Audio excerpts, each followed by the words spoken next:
Welcome to our session brought to you today by Clarion Retail, who present Home and Gift, Top Drawer, January Furniture Show, Manchester Furniture Show, and Reveal. Hi, I'm Olivia Bravs. I'm a commercial and branding photographer based in York, and I'm here today to do the first part of my presentation on 5 steps to great visual branding for social media. So the first part is going to be the presentation I'm going to give to you over this video today, and I'm really excited to be following this up with a more practical workshop at the Harrogate Home and Gift Show. So I hope you can join me for that in person. That would be wonderful to meet you. So I'm going to kick things off with a little bit of an overview, and the first step is going to be talking about your brand style. When working with clients, I think sometimes there's a perception that photography is just about turning up and pressing the button and taking pictures. But there's so much more behind the scenes. And I hope that this information is really going to help you understand your brand a little bit more and get the most out of photography that you're doing for yourself, but also if you do go on to work with a professional photographer in the future too. So my question is, what makes great visual content? And don't want to dig too much into obviously brand marketing information, but I'm picking up the bits that are pertinent to photography. So the key thing is really know your audience. So on social media, you know, who are you wanting to reach to? Who is your target audience in terms of age range, locations, the things that they love, the things they find aspirational, and really tuning into the who you're trying to reach and who you want to read and really engage with your content is going to give you a great starting point. Also, a consistent approach is really important for great branding. It's showing up regularly. I'm very guilty of not always falling into this. It's so easy to let it slip, but the optimum is if you can, have that consistent scheduling so that the images that you post, I'm talking particularly about Instagram, that you show up, your audience can expect great content, and it's on a basis of consistency as well. And the consistency also refers to the look and style of the content that you're posting. So thinking about, have you got a house style, something that you're renowned for, and we'll dig into that with some of the practical stuff, the look and tone of your images, where you shoot products, if that's what you're going for, and all of that to give you that really strong, consistent look on the grid. And engaging content, really key. I think mixing it up is my biggest tip here. A nice mix of images is great. Keep things fresh. So yes, it could be some beautifully styled product photography, but also, day-to-day life is fantastic to share. Those behind the scenes views, and dare I say it, that's going to be a whole category that I'm going to come up to in a moment. So yeah, plenty to come in a moment on personal branding. And tying in with about brand style, I'm actually going to set a couple of pieces of homework for those of you that might follow on and come and join me at the actual workshop.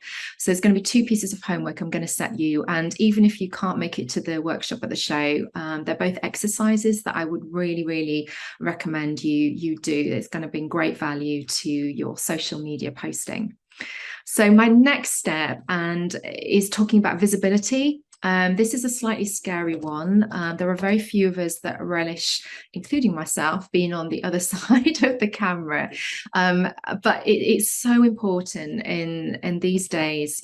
People genuinely do buy from people. And if you can create that little bit of a sense of you and share what feels comfortable about you to your audience, it goes such a long way. I know for myself and for my clients, those posts where it's you and you're sharing a little bit about you and what you do, a bit about your personality, those posts are the ones that just go through the roof. It always amazes me. But yeah, they really are powerful.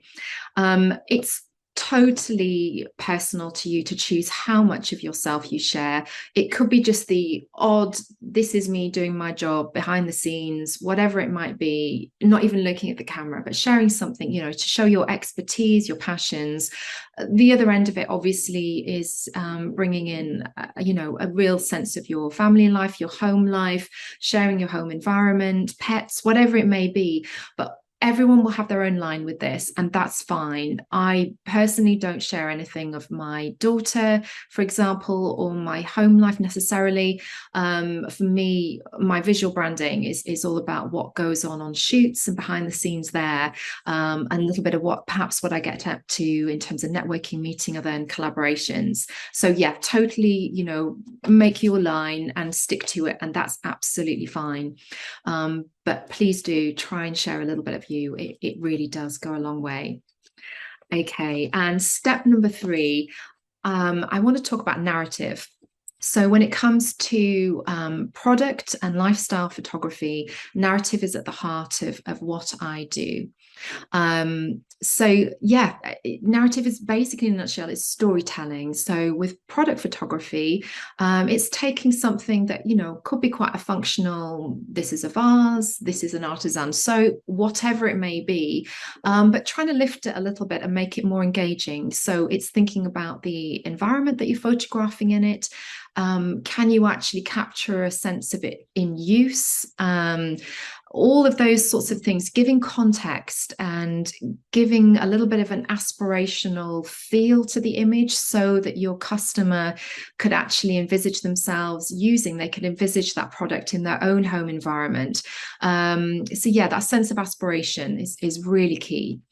So examples might be, you know, an artisan soap, for example, you know, actually, you know, get it under some running water in a beautiful bathroom setting by a lovely old vintage sink, you know, those kind of things. We see it all the time on Instagram. And I think it's just thinking outside the box a little bit. Sorry, that's a real business cliche phrase. But yeah, genuinely thinking about how products can be made interesting, and yeah, take them into new settings. Don't be afraid to play with your products as well.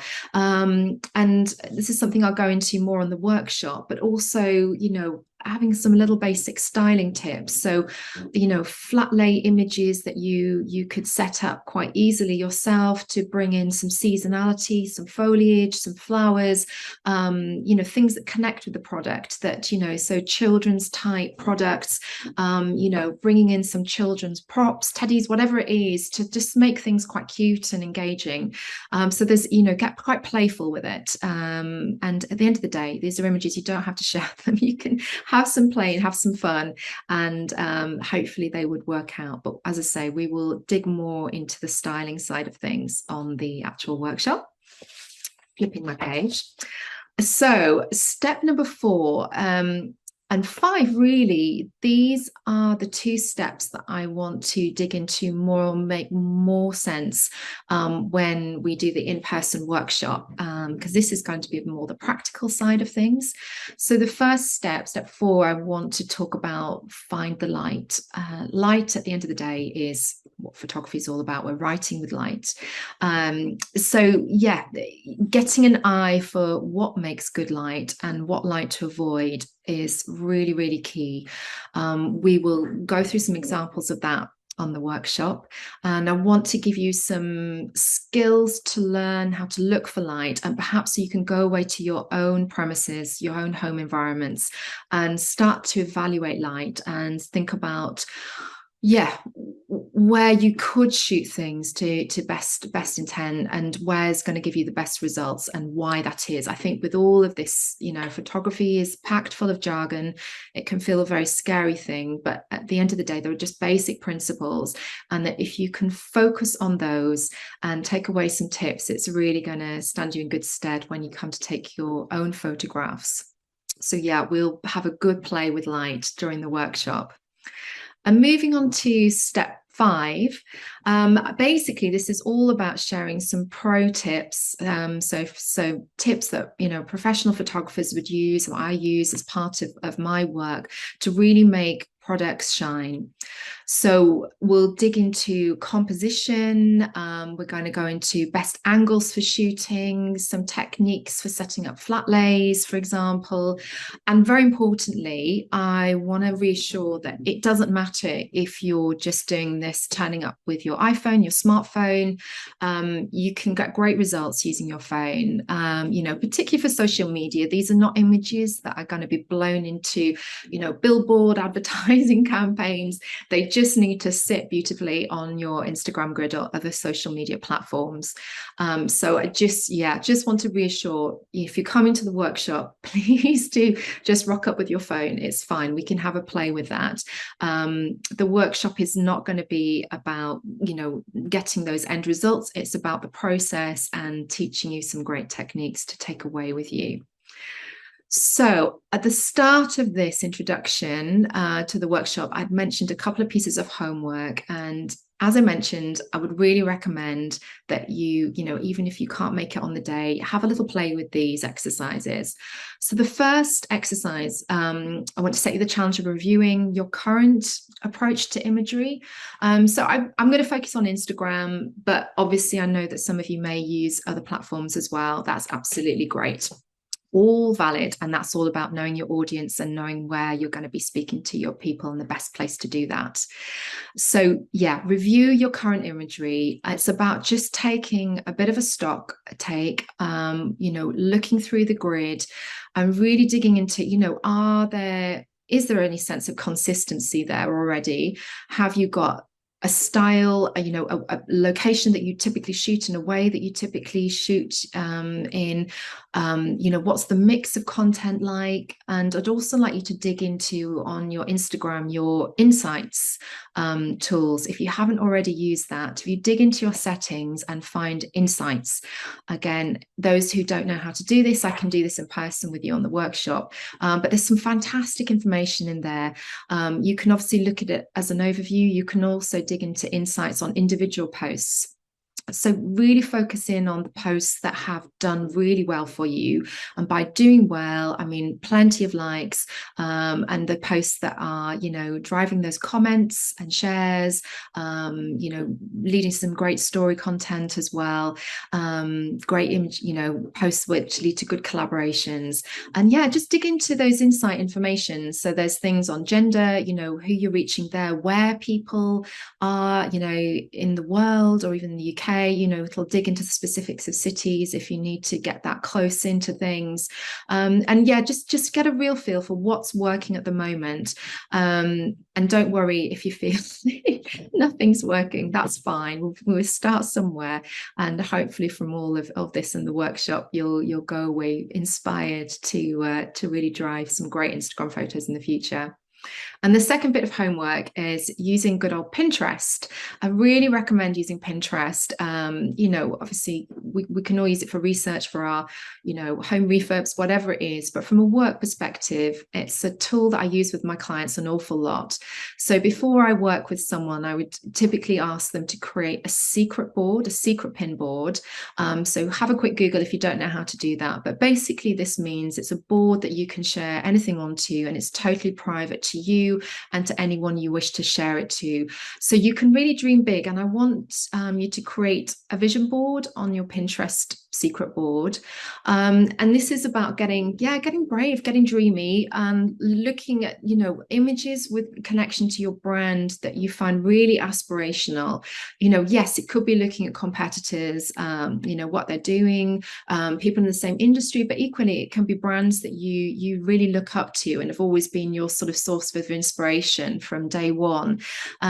Really dig into those and start to just collate a collection of images. Don't overthink it. You don't want to analyze too heavily. Just, be really follow your gut on things, throw them onto the board. And it's just a really interesting exercise to then take a step back and look at what's coming through this board for you. Are there, for example, themes around, color palettes? Are there themes in terms of content? content, environments. It's just such a useful tool. And it's, and again, if you've got this in place, if you do ever go on to work on with a professional photographer, it's something that's so helpful to be able to share with your photographer. It really gives, if I speak about my own experiences and perspective, it gives me a real insight into where you're coming from and also where you want to go.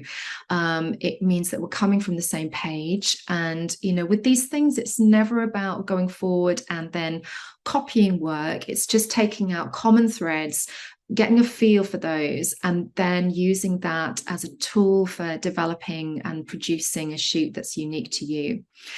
So yeah, those 2 exercises will be really helpful and great if you could do them before the show, so that we can always have a little bit of a chat about it in person. So that's hopefully given a little bit of an insight into the kind of things we'll be covering off in person at the Home and Gift Fair.